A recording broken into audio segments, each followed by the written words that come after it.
Kevin, what would you do for a Klondike bar? Yeah? What would I do? Terrible. Terrible things.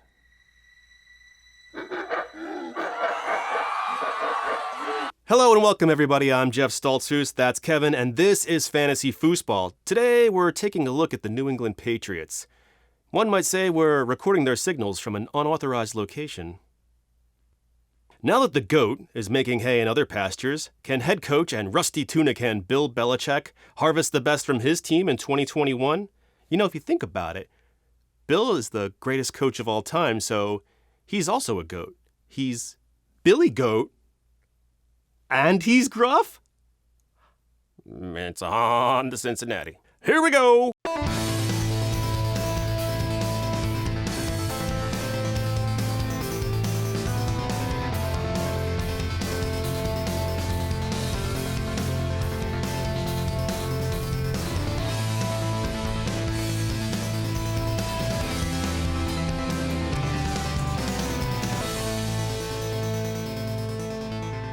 Today is not sponsored by Grandpa Dad's Steel Cut Oats, made from the highest quality, I want to say oat trees? With the highest amount of insect parts and rat feces legally allowed, which is a real fact for all processed food. Strange that I brought it up in our advertising. Grandpa Dad's, this ain't your daddy's oats, because that factory was closed for food safety concerns. The Patriots finished 7-9 last year, very unpatriotic. The most notable losses this offseason were Rex Burkhead and Julian Edelman. Edelman retired and Burkhead joined the Houston Texans experimental football team. They brought in wide receivers Nelson Agholor and Kendrick Bourne. The tight end combo of Hunter Henry and Jonnu Smith is where they blew most of their monopoly money. And now it's time for a breakdown. Cam Newton, seen here as his alter ego, Wallpaper Pimp, is set for year 2 in the Patriots system. Last year didn't go so well. He finished about 21st overall, and that's really only because of 500 yards and 12 rushing TDs. He only had 8 through the air, by the way. Cam didn't sign till the end of June last year. No preseason games. Early into the season, he missed 2 weeks because he tested positive for COVID. Sweet cheese, even his Instagram posts accessorize. So Cam had an extra helping of BS burger in 2020. And now this offseason, he got a boo-boo on his throwing hand when it hit another player's helmet. A week later, I saw a report that Cam can't throw a spiral. People are saying he's washed. It's over. But couldn't some bad throws be due to an injured hand? Because of Cam! Does anybody have Cam's back? How about offensive coordinator and Mr. Take-Backsies Josh McDaniels? He said, Cam has a different grasp of the offense in year 2. Don't break your arm patting Cam on the back there, Josh. I'd be more optimistic if he had said better. Different doesn't mean better. For instance, the Colts would be different with Josh McDaniels. If there is a vote of confidence, it's that the Patriots brought him back. I know they drafted a QB, but I think it shows some confidence in what they have. Cam is 32 years old. Black might not crack, but his body has aged like a president due to the pounding he's taken over the years, often due to the refs swallowing their whistles until the CTE washes over their cleats. Mac Jones. So what do we know about Michael McCorkle Jones? Besides being photogenic as fudge, he won the national championship at Alabama. He was a Heisman finalist, drafted 15th overall to the Patriots. He was so good, some thought the 49ers traded up to the 3rd overall to select him. I mean, not me. I'm not an idiot. His player comp is Matt Ryan, and that's lofty, but not far off. It's been reported that GMs think Jones has elite accuracy, processing, and leadership. I mean, Adam Schefter reported it, so who freaking knows? Some have questioned if he's better than fellow Alabama QB, Tua. But that's probably more about Tua hype coming back to earth than it is about Mac Jones. The concerns for Jones are limited arm strength, little mobility, small sample size. I had him ranked 4th going into the draft, with a lower ceiling than Trey Lance, but less risk of being a bust. He might have molasses feet and mom hips, but he's a good QB. I believe he's a winner and a starter in this league. Media is already hyping the QB battle in camp, as if Jones might start week 1. Slow your roll. Unless Mac Jones is glaringly better and consistently better than Cam in practice, there's no reason to think Coach Grumpy Cat is going to start him. Jarrett Stidham isn't bad, but he's a backup on any roster. Brian Hoyer is 35 years old. He's only valuable to New England because he knows their system. I wouldn't be surprised if both were cut by the season start. So how do we play this? When does the Mac Jones era begin and Cam Newton's end? I'm in on Cam for this year. His receiving options improved, he's more comfortable in the playbook. Cam gets a full offseason with the team. The rushing TDs are likely to regress, but the passing ones could easily improve. I wouldn't target Cam in redraft. More likely he's a fallback or plan B with high upside. If all my QB targets are gone, Cam's a great play, but get a second QB for late in the season when I expect him to fade or cede time to Jones. Don't get caught in the playoffs with just Cam. I'm also in on Mac Jones as a targeted fallback in Dynasty. Likely he's going later than all the other rookie QBs in the first tier. If you get 2 good picks plus Mac Jones, that is a pretty good draft. Sure, he lacks the rushing you prefer from your QB, but he's destined to be a starter for Bill Belichick. Points will follow.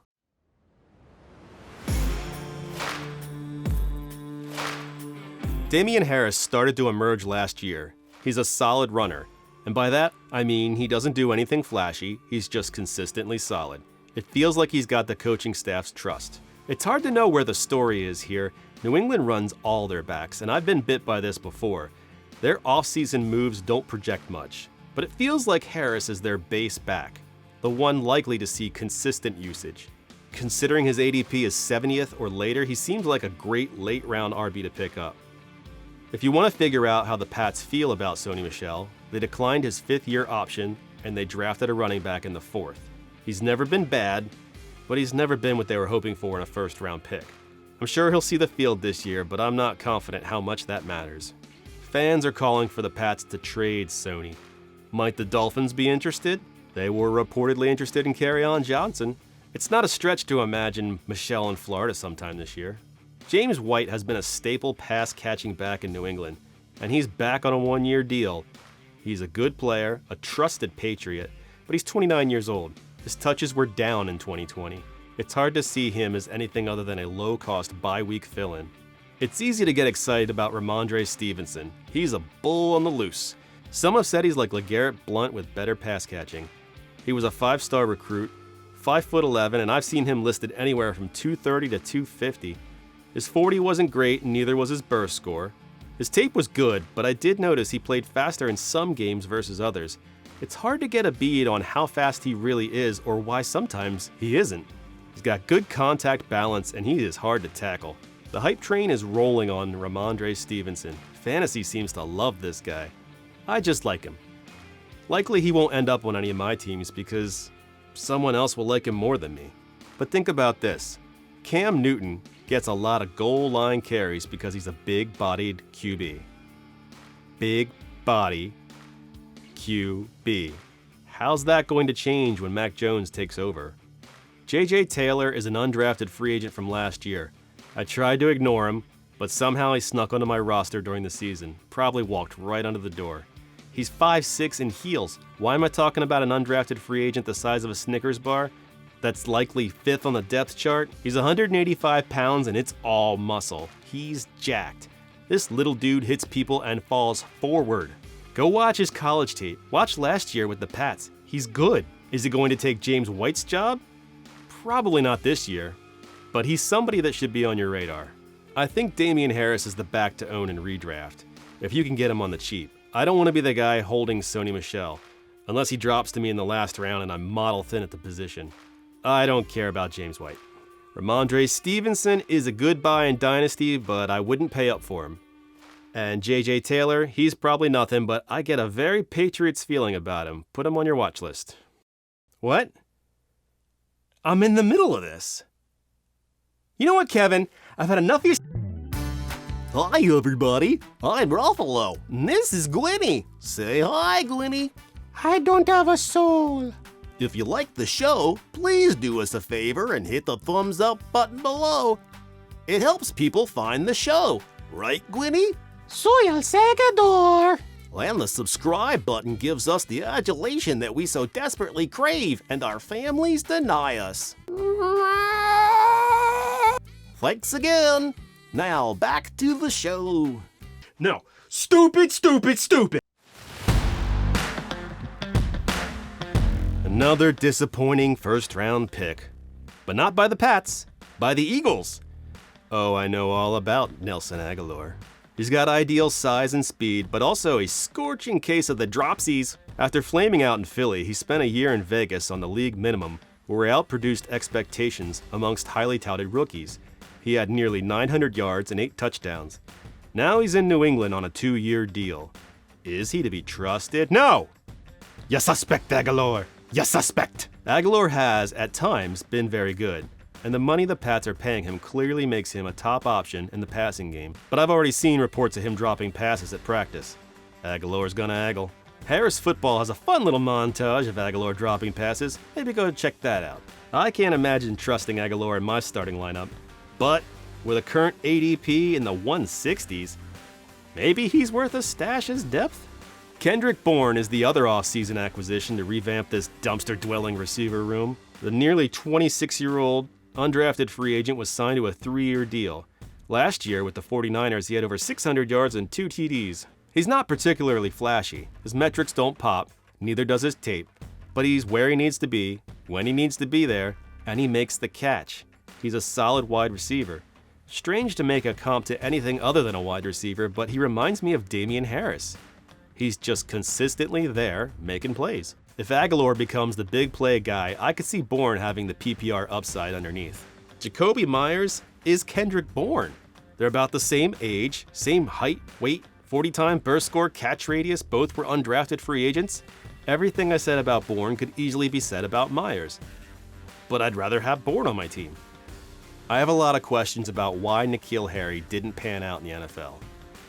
Coming into the 2019 draft, I agreed with a lot of the analysts saying the best receiver was either N'Keal Harry or A.J. Brown. But since their time in the league, he could drive a truck through the divide. It sure seems like the Pats are done with Harry. So I went back one more time and watched every catch from last year to determine if maybe there's a buy low opportunity here. I saw the following consistently. Every catch was in tight coverage. No moves at the line, no hand fighting, lacked the speed to separate. You know how they say that if you're even, you're leaving? He wasn't even. The defender was with him every step. Only once did I see him show the moves you expect against the Chiefs. He beat his man and scored a touchdown. So perhaps he's not incapable, just inconsistent? Too often he caught short yardage passes for almost no yak, and he was easily tackled way too often. Last year the Patriots were a wide receiver needy team, and Harry barely eked out 300 yards and 2 touchdowns. The answer to my question is, at the NFL level, Harry is simply unremarkable. Gunnar Olszewski, I don't believe that's how you say it.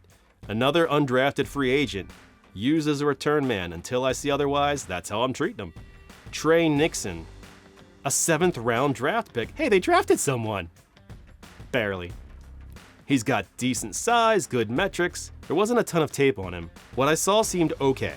I'd love to see him in preseason or hear about him at practice. Until then, I wouldn't even add him to my watch list. Isaiah Zuber is also a human.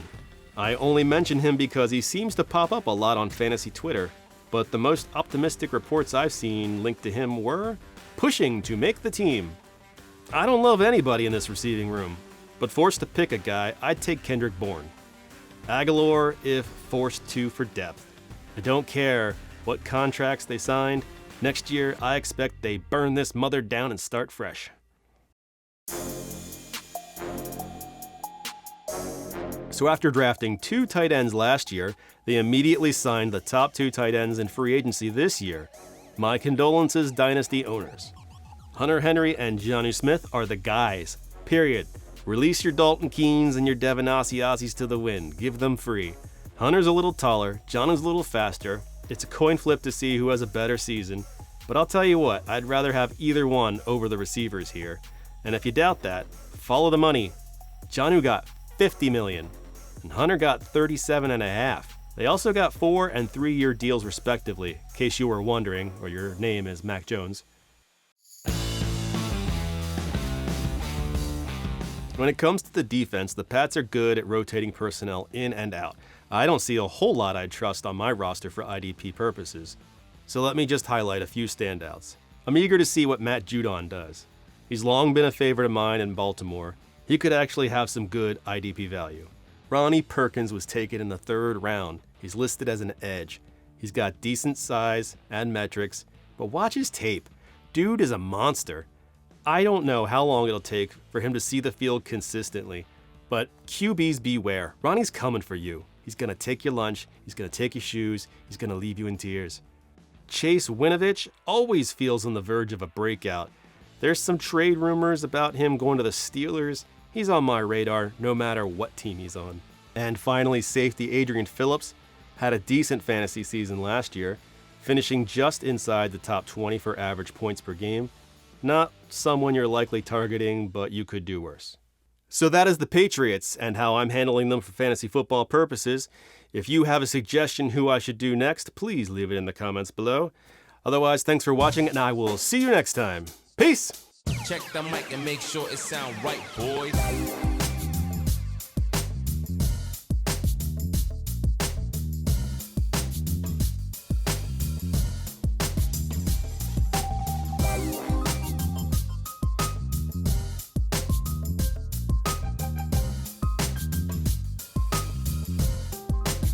It sound right, boy.